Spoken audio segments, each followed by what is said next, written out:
So today our goal is to make some beef stew. I'm going to teach you guys how to prepare it really easily. But first, before we handle the meat, let's cut the vegetables and chat a little bit, yeah? So I got 3 veggies that is very important for this recipe. We got a potato. You can do several potatoes. Since we're only doing one batch, I'm going to use one singular potato. It's a large Idaho russet potato. I like the texture of russet potatoes, but feel free to use Yukon or any potato you like. I will use probably 2 carrots. I brought 3 just in case, but 2 small carrots will probably do.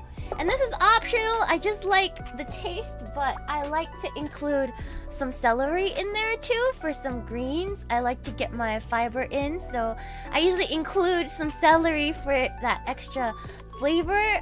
But you don't need to do this. A lot of people do not put celery, but I like celery, so I put some celery in there. Why is your carrot like that? I bought it like this, okay? It came in a bag. It came like this. They're very ugly, but they're perfectly fine to eat, okay? Okay! I buy like ugly groceries so that I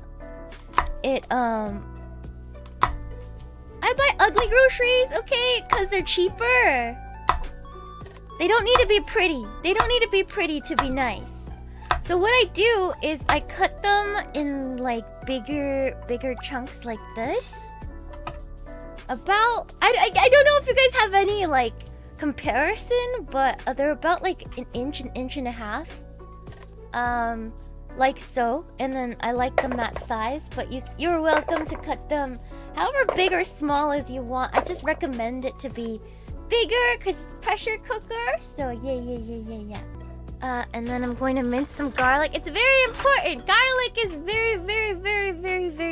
very important. 1, 2, 3, 4, 5, 6 cloves of garlic. I think that's pretty good. I think 6 cloves is a normal amount of garlic to have. Okay, so what you want to do, first of all, is you're going to put this on the saute function. I'm just going to turn it to the saute function. And it's preheating right now. During this time, what you want to do, put in some olive oil. And I like to put a little bit of it just to help the meat cook a little bit.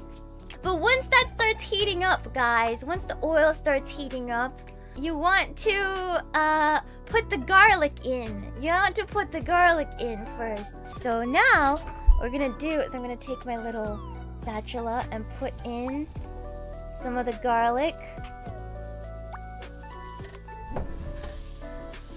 And what you want to do is you're gonna wait until the garlic is aromatic.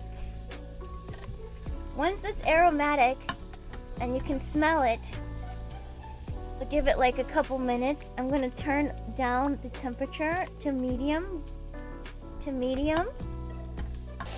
Ah, it smells so good. And then you're gonna add the beef.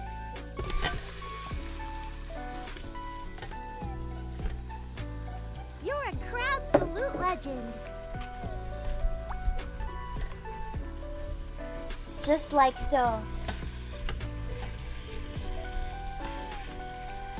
Just like so.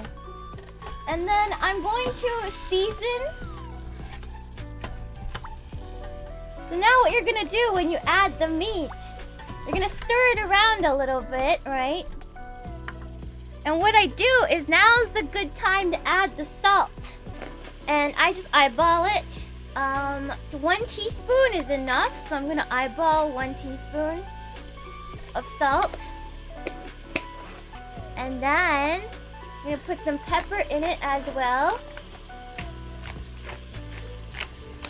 Pepper. 1 teaspoon's enough, but you can eyeball it as well. And then Italian spice. So you need some tomato sauce. So this is just Hunt's tomato sauce from the can.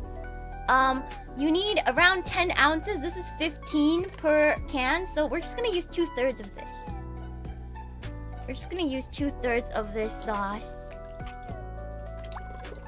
I'm going to add all my veggies in at this time as well. You can do that.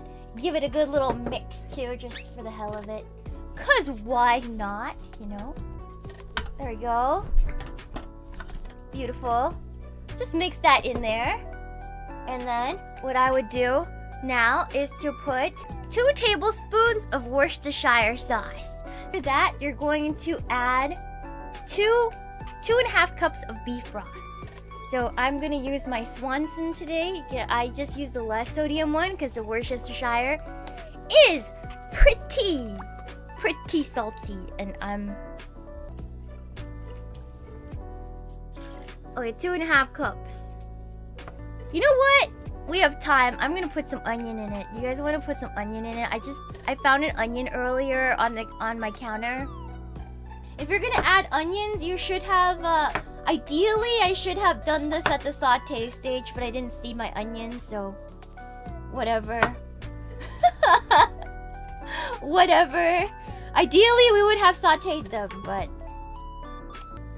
yeah. And now all you need to do, guys, is to leave it in there for about 35 minutes. Cook on high for 35 minutes and then naturally release for 10 minutes. And then do a quick release after that. So a few moments later. Alrighty. Okay. So we got some stew made. I'm going to mix in some of the starch now to make it thicker. Give me 1 second. Yay! It looks delicious! Umaiso! Let me plate it. Okay, so now at this point in time, so what you do is you put some cornstarch in some water. And then you dissolve the cornstarch in the water first. And then you pour it in. And this will thicken up the soup. Alright, sorry, I had to go put it away. And then now you just mix. You just mix. And the beef is super soft. I'm gonna show you guys how easily it falls apart. Hold on.